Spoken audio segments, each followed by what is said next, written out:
This is episode 179 of That Shakespeare Life.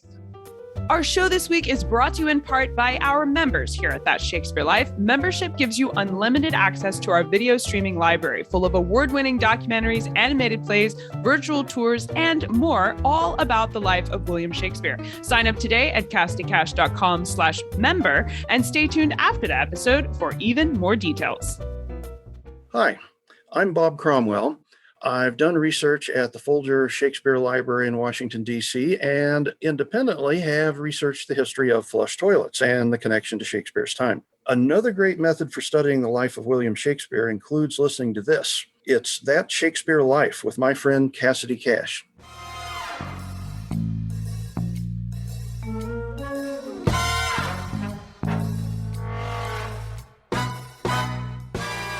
The 16th century is, for me, some sort of like milestone in shoemaking, and introducing heel lift is one of the biggest change in shoemaking. So yes, they would wear high heel, but not as we know it. Welcome to That Shakespeare Life with Cassidy Cash. Cassidy believes that if you desire to successfully learn or perform Shakespeare's plays, then understanding the real life and history of William Shakespeare himself is a must. That Shakespeare Life is the podcast that helps you go beyond the curtain of some of Shakespeare's most iconic works and explore the world of early modern England as Shakespeare would have lived it, learning from the writers, historians, and performers who know it best. And now, here's Cassidy. Sandals, boots, spurs, and cobbled shoes are all mentioned in Shakespeare's plays, found in works like All's Well That Ends Well, Coriolanus, and even Hamlet, where the Danish Prince talks about his raised shoes. All this mention of footwear in the works of the bard has us wondering exactly what kind of shoes William Shakespeare might have worn during his lifetime. While portraits of the bard don't extend down to his toes to provide us with a visual record of Shakespeare's actual feet, we can explore the fashion of men's shoes in Tudor England to examine the styles, materials, and commerce of men's shoes. This week's guest is intimately familiar with what's involved in making 15th and 16th century shoes because that's exactly what he creates in his shop called NP Historical Shoes. We're delighted to welcome artisan and historical shoemaker Juraj Matejik to the show this week to help us explore what kind of footwear Shakespeare might have had on his feet. Juraj Matejik is a professional historical shoemaker at NP Historical Shoes. He researches, designs, and manufactures highly authentic and original footwear, along with leather accessories using old methods and techniques exclusively from natural and sustainable materials.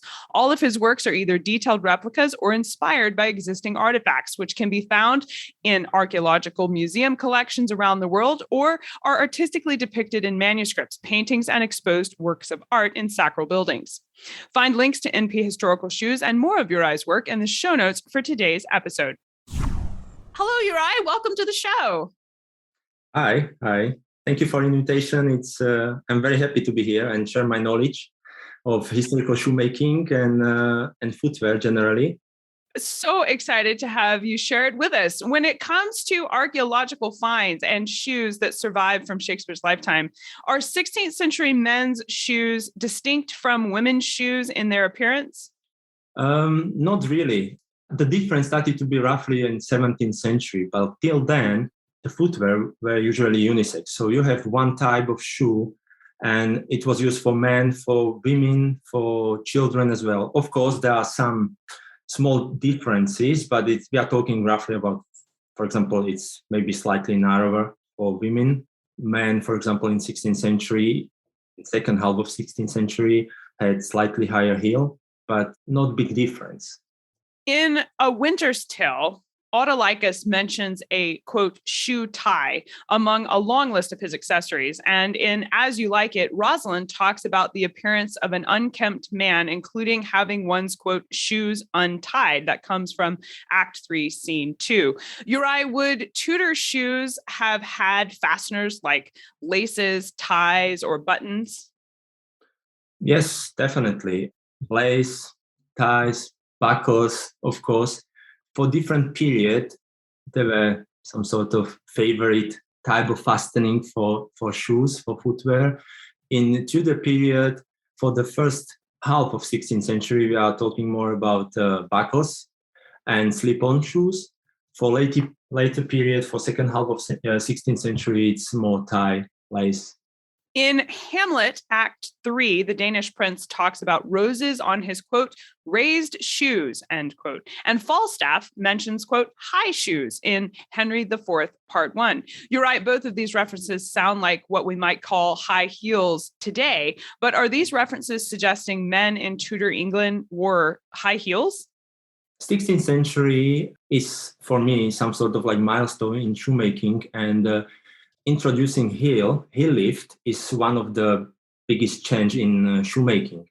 So yes, they would wear high heel, but not as we know it. You know, the heel lift in this case is evolved from the heel patches and was created by, for example, 3 layers of leather, and that was all. Later, it became a little bit more complicated, and it was, we are talking later in 17th century, it was heel lift covered in leather or fabric. But this is 17th century. When Hamlet mentions specifically, quote, 2 provincial roses on my shoe, end quote, is he talking about actual embellishments sewn or stamped into the leather of his shoes? Was that common for a man's shoe to have patterns or designs in them like roses? Footwear or shoes in 16th century were decorated mostly by slashing. But what I think this is about, it's decoration, which was very popular in first quarter of 17th century, so beginning of 17th century. And because the design of the shoe changed and were more open, and there wasn't enough space for decoration of other type, shoemakers started to use different material, offcut, silk, ribbon to create rosettes to cover the fastening. And this was very popular at the beginning of 17th century. So I think that this is it. This might be. The only mention of sandals in Shakespeare's plays comes from Hamlet when Ophelia is singing a song that includes the lyrics, quote, sandal shoon, end quote. Juraj, what was the status of sandals in Elizabethan England? I know sandals as footwear far predates Shakespeare, and this reference by Ophelia suggests they were in existence during Shakespeare's lifetime, but would men in Elizabethan England have worn sandals? Yes, but sandals were for decades typical footwear for monks and pilgrims, some sort of like symbol of poverty or repentance. So I think that in this case as well, it's referring to pilgrims, monks. I can imagine Shakespeare running down the street in the sandals. So yeah, he wouldn't have had sandals for the streets of London, I guess. In Richard III, Act 5, the Duke of Gloucester says, quote, one that never in his life felt so much cold as overshoes in snow, end quote. Juraj, what kind of shoe is this reference talking about? Were there snowshoes in Shakespeare's lifetime? This is a little bit tricky, actually. There weren't shoes like winter shoes as we imagine. Okay, there was some sort of construction where there was a used cork layer stitched between 2 layers of sole, insole and outer sole, and created insulation. Example from 15th century, but example as well from second half of the 16th century. This would be, we might call it winter shoes or shoes made for winter. But there is written overshoes. Overshoes is a type of footwear which is known since 13th century. And actually purpose of this type of footwear is protect the shoe itself. It was worn over the shoe. So the wearer with the shoe put the overshoe on going outside. And we have examples from 16th century as well, where, as I mentioned before, similar construction, layer of cork stitched between 2 layers of leather and basically creating mules going outside. Like a slip-on. This like you would have a shoe on and then you would slip that into this overshoe. Okay. Entering home, you will leave the overshoe next to the door and you are walking in your shoe inside. Really kind of a brilliant suggestion, actually. Clever. Yes, very clever. In Julius Caesar Act 1, Scene 1, the second commoner identifies himself by saying, quote, "I am indeed, sir, a surgeon to old shoes. When they are in great danger, I recover them, as proper men as ever trod upon neat's leather have gone upon my handiwork," end quote. Uri, is this second commoner identifying himself as a shoemaker? Would someone who repairs shoes have been called a shoe surgeon? I haven't heard the term shoe surgeon. I think that it might be maybe just artistic expression. Identifying himself as a shoemaker is a person who is making new shoes from completely new height. So it would be rather cobbler, but cobbler is not really good expression because it came in use in 18th century. Shoe doctor, shoe surgeon might be, but definitely not shoemaker. We'll keep those distinct. Yes, not making new shoes, but someone who is fixing old shoes.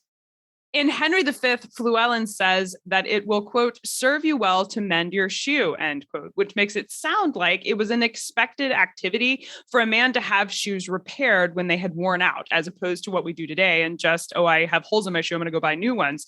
You're right. What was the process for a man who owned shoes after he bought that first pair? How long did they last? And when were they worn out enough that he did need to go find a shoemaker to make him a new pair? Like I mentioned before, 16th century is a milestone in shoemaking evolution, and everything changed rapidly in the middle of 16th century, and shoes were more durable. So if you are talking early period, 15th century, shoe would last maybe a year, couple of months. They would be reused, throw away. For the 16th century, they would last definitely longer. They tried to put more layer of soles on a shoe. Sometimes 3, sometimes 4. They figure out how to do it. Regarding the how long till the owner buy new pair of shoes, it always depends on the persona, on the status in society. I have my own theory for when I'm doing living history. It's very related how we think. If you have enough money as a person, you will buy more shoes. If you have enough money and you are buying new shoes and you have old one, you will donate it to charity. And this was in that period as well. Many people, like well-off people, are passing down the shoes that weren't in anywhere anymore in use. There are examples of shoes which were altered in a way, like cutting on a vamp to create more space for the feet, which were slightly bigger than the previous owner's one. Cutting of the quarters to create mules. So there was always way how the shoe basically lasts longer, passed down, reused, and this sort of things. Would a man of Shakespeare's station have owned multiple pairs of shoes or shoes for various occasions, or was it just the kind of thing where you had your one pair and you bought new when you needed it? Again, it depends on the persona, on the status. There would be commoner owning one pair of shoe when the weather is good enough, in the summer being barefoot on the field. Town person would have probably several pairs and for different occasions. I know we would love to learn more about this topic and explore the history of Tudor shoes. Further, what are some of your favorite books or resources you can recommend we use to learn more? There are not many good books on shoemaking and footwear generally, but few what I would recommend are brilliant book from Olaf Gaubitz, Dutch archaeologist. The book's name is Stepping Through Time. Another really good book, Archaeological Footwear from Margita Volkan, brilliant archaeologist and previous curator of a shoe museum in Northampton, June Swan, and her books, I think that Shoes, from top of my head, History of Footwear in Norway, Sweden, Finland, really good references, nice pictures. Those are excellent resources for sure. Thank you for suggesting them. We'll go check out these links. I will place links to all of these resources as well as Juraj's work in the show notes for today's episode. So make sure you go there to find those. Juraj, we ask everyone this next question here at That Shakespeare Life, and that's, what's the one book you would take with you on a deserted island? My friends in England tell me I'm supposed to allow you the complete works of Shakespeare and a copy of the Bible. So your choice would be in addition to those. Ooh, depends if I'm cast away or on holiday. Yes, so that's an important distinction. We leave it up to you. Okay. If I'm on holiday, I would probably go for Paulo Coelho, The Alchemist. A really nice book, nice reading. Yes. So if I'm cast away, I think that I would have different thing to do than read a book. Yes, you'd be a little busy to read, I think. Yeah. So what's next for you? What are you working on now that you're excited about? Oof, many things is going in my life at the moment. At the moment, we are started to work on order for Brussels Museum. Actually, it's 16th century, first half of 16th century shoes for pairs. We are preparing our small exhibition in our atelier, exhibition of our work of shoemaking and shoes in history. And we are building our own brand for handmade stuff and modern contemporary items made from leather. That is exciting stuff coming from NP Historical Footwear. And Juraj, thank you so much for being here and going over the history of Tudor shoes and what kind of shoes Shakespeare might have worn. This has been a fun conversation. Thank you so much. Thank you very much as well. For links to some of the museum exhibitions, artifacts, and paintings that show you the visual record of the 16th century shoe designs we talk about today, as well as direct links to NP Historical Shoes and Juraj's work, make sure to stop by the show notes at CassidyCash.com/episode 179. That's CassidyCash.com/EP179. If you like the history of William Shakespeare and want to get even closer to the 16th and 17th century history we talk about here on the show, then consider becoming a member of That Shakespeare Life. Members get unlimited access to our entire video streaming library, including award-winning documentary films, animated plays, virtual tours, games, and recipe tutorials straight from the life of William Shakespeare, and so much more. You can also download our library of worksheets, lesson plans, activity guides, and illustrated resources like diagrams, maps, and infographics that make understanding the history of William Shakespeare easy to see in full color, and all printable from our exclusive resource library. Explore all the benefits of becoming a member and sign up today at CassidyCash.com/member. That's CassidyCash.com/member. I'll see you inside. That's it for this week. Thank you for being here. I'm Cassidy Cash, and I hope you learned something new about the Bard. I'll see you next week. Bye-bye.